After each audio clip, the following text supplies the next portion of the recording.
नमस्कार, मैं हूं देवांशु। आप देख रहे हैं न्यूज फाउंडेशन। सारण शिक्षक निर्वाचन क्षेत्र से प्रशांत किशोर के समर्थित उम्मीदवार जो थे उन्होंने जीत दर्ज की है। इसके बाद से ही पॉलिटिकल कॉरिडोर में ये चर्चा तेज हो गई है कि क्या आने वाले वक्त में प्रशांत किशोर की भूमिका जो है वो बिहार के पॉलिटिक्स में बड़ी होने वाली है। क्योंकि जिस तरीके से चुनाव के दौरान प्रशांत किशोर ने उम्मीदवार का समर्थन किया और इस उम्मीदवार ने अशफाक अहमद उम्मीदवार का नाम है जिन्होंने जीत दर्ज की है सारण शिक्षक निर्वाचन क्षेत्र से।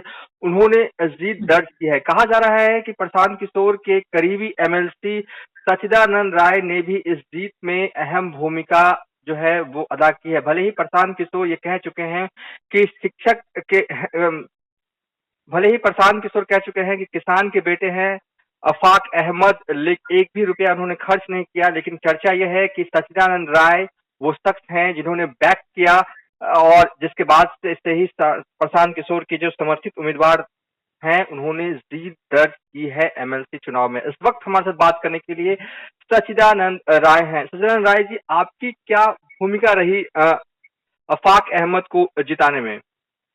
देखिए, जिस तरह से प्रशांत किशोर जी ने जन स्वराज पदयात्रा, जन स्वराज में जनता का सुंदर राज के लिए पदयात्रा 2 अक्टूबर को उन्होंने प्रारंभ किया। अब 6 महीना से ऊपर हो गया और लगभग छठा जिला कल उनका सारण समाप्त होगा और परसों वैशाली 7वें जिले में प्रवेश कर जाएंगे।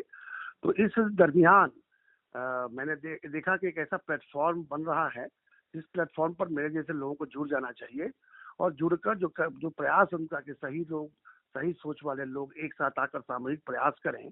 और बिहार में सत्ता परिवर्तन तो बहुत कई बार हुए हैं दिखावे के लिए, लेकिन व्यवस्था जो है सब वैसी की वैसी बनी रही है। तो बिहार के अंदर व्यवस्था परिवर्तन नहीं किया जाएगा तब तक बिहार जिस तरह से पूरी तरह से समझिए एक तरह से बर्बाद हो चुका है। यहाँ के छात्रों के लिए पढ़ने की व्यवस्था नहीं, युवाओं के रोजगार की व्यवस्था नहीं, मरीजों के इलाज की व्यवस्था नहीं, किसानों के लिए कमाई नहीं है, वगैरह वगैरह।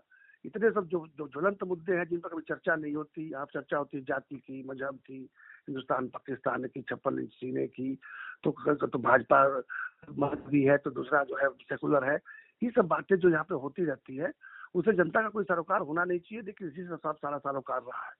उसी व्यवस्था को बदलकर शिक्षा, स्वास्थ्य, रोजगार, किसानों की बदहाली, पलायन, बेरोजगारी, इन सब चीजों को लेकर हम लोग जो पदयात्रा कर रहे हैं, जनसुराज का जो उद्देश्य है, उसी सिलसिले में मैं प्रधान जी के साथ जुड़ गया। 2 अक्टूबर जब भितिहरवा गांधी आश्रम से पदयात्रा शुरू हुई उसी दिन से, मैं डे 1 से। इसके बाद ऐसा एक संजोग बना कि जो सारण के विधान पार्षद थे शिक्षकों के द्वारा चुने हुए, उनका निधन हो गया और यहाँ उपचुनाव की स्थिति पैदा हुई। तो ऐसा महसूस किया हम लोगों ने कि चूंकि शिक्षा व्यवस्था पर ही सबसे पहले प्रश्न चिन्ह उठता है, वो शिक्षा ठीक होगा तो आगे की चीजों को ठीक करने में हम लोग को सहजता होगी। तो हमारे मन में आया कि शिक्षा पर जोर से आवाज उठाने के लिए हमें एक संजन स्वराज तो समर्थित एक नेता की जरूरत है। तो क्यों न इस चुनाव में एक ऐसे व्यक्ति को खड़ा किया जाए जो कि हमारे मानदंड पे आता हो, हमारे मापदंड पे आता हो, अर्थात वो सही लोग, वो सही सोच वाला हो। फिर हम जो पदयात्रा के माध्यम से इतनी बड़ी एक संरचना तैयार किए हुए हैं, एक संगठन तैयार किए हुए हैं, उसके सहयोग से इस व्यक्ति को हम लोग विजयी बनवाए, ताकि कम से कम एक सही व्यक्ति और जुड़े विधान परिषद के सदस्य के रूप में। और फिर उसी में अफाक अहमद, उनका अशफाक नाम नहीं है, अखलाक नाम नहीं है। जरूर है कि वो बहुत फेमस तो नहीं थे, तो आज के तारीख बहुत मशहूर हो गए हैं जीतने के बाद, लेकिन तब मशहूर नहीं थे, उनके नाम बार बार लोग गलत बोल रहे थे। तो अफाक साहब को हम लोगों ने खोज कर निकाला, जो कि एक शिक्षक थे और उन्होंने वीआरएस लेकर विधान परिषद का जो स्थानीय निकाय का चुनाव था 2022 में लड़ा था और उसमें बहुत कम मतों से वो दूसरे स्थान पर रह गए थे। हालांकि एनडीए को उन्होंने तीसरे स्थान पर ठेल दिया था, लेकिन महागठबंधन के उम्मीदवार ने उनको हरा दिया था। हमें लगा कि एक ऐसा व्यक्ति है जो उस तरह के चुनाव में, जहाँ पर पैसों का बड़ा खेल होता है, उस तरह के चुनाव में अब एक गरीब शिक्षक ने इतनी चिल्लाई दी है, तो निश्चित रूप से इनके अंदर वो बात है जो प्रशांत किशोर जी कहते हैं। फिर हम लोगों ने तय किया कि इनको हम लोग बात करेंगे कि ये शिक्षक वाला चुनाव लड़े, जिसके राजी कराया हमने, वो लड़े और जीते। अब जब जीत गए हैं तो निश्चित रूप से जो खिसियानी बिल्ली खम्मा नोचे वाली बात है, एक बड़ी पार्टी का जो उम्मीदवार था तो 7वें स्थान पर चला गया, 500 वोट भी नहीं ला पाया। और दूसरे जो बार बार जीतते आते थे तो गढ़ माना जाता था, जिनके पिताजी के निधन के कारण ये चुनाव हुआ, उन्होंने तो मान ही लिया था कि ये तो चूंकि मेरे पिताजी की है तो मेरी तो विरासत मेरा है, और मान के बैठे हुए थे। जब उनके पैर के नीचे जमीन खिसक गई तो क्या कहेंगे? तो यही कह रहे हैं कि तो बड़ा पैसों का खेल हुआ है। तो भाई नहीं, साहब लेकिन बता दूं, लेकिन लेकिन लेकिन सवाल यह है कि आफाक अहमद ने ऐसा कौन सा मुद्दा रखा सामने कि धनबल पे भी वो भारी पड़ गया? देखिए यहाँ पर धनबल नहीं चला है, किसी किसी ने धनबल नहीं लगाया है। हाँ। गया गया गया शिक्षक चुनाव क्षेत्र में जरूर एक पार्टी के उम्मीदवार ने धनबल का प्रयोग किया और विजयी भी हुआ, लेकिन यहाँ के जहाँ तक सवाल है, सारे शिक्षक प्रतिनिधि जो थे, कोई भी इसमें पैसे वाला नहीं था कि पैसा का खेल यहाँ खेले। यहाँ सबने अपनी बात लोगों के बीच में रखी है। बेकार लोगों ने कहीं कुछ दिया होगा तो मुझे नहीं पता, ऐसी कोई सूचना मेरे पास नहीं है। लेकिन जो हमारे विरोधी जो प्रचार कर रहे हैं कि सच्चिदानंद राय ने पैसा के दम पर चुनाव जीत लिया, तो मैं चुनौती देता हूँ आपके माध्यम से कि कोई एक शिक्षक आके कहे कैमरा में या हमारे सामने या आपके सामने कि उसको चवन्नी पे देने का प्रयास नहीं किया हो। देना तो दूर की बात हो गई भाई साहब। लेकिन हो सकता है कि आपने टीचर को पैसे न दिए हों, लेकिन फिर भी आपके पैसे तो खर्च हुए होंगे ना इस चुनाव में।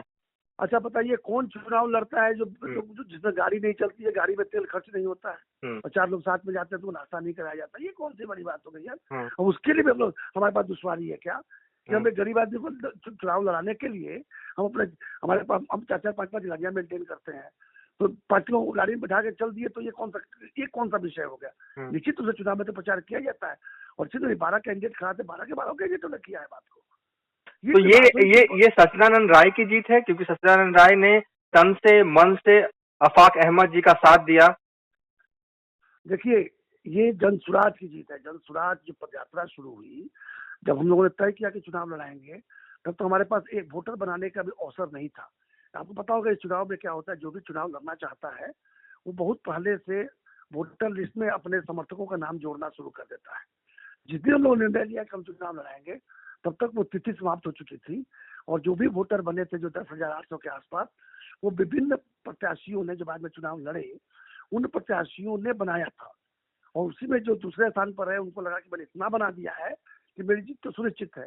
हम लोगों ने जब वोट पाया, किसी और के बनाए हुए वोटर्स ने हमें चुनाव उनसे आगे तब जीते हैं। तो ये छोटी मोटी जीत नहीं है।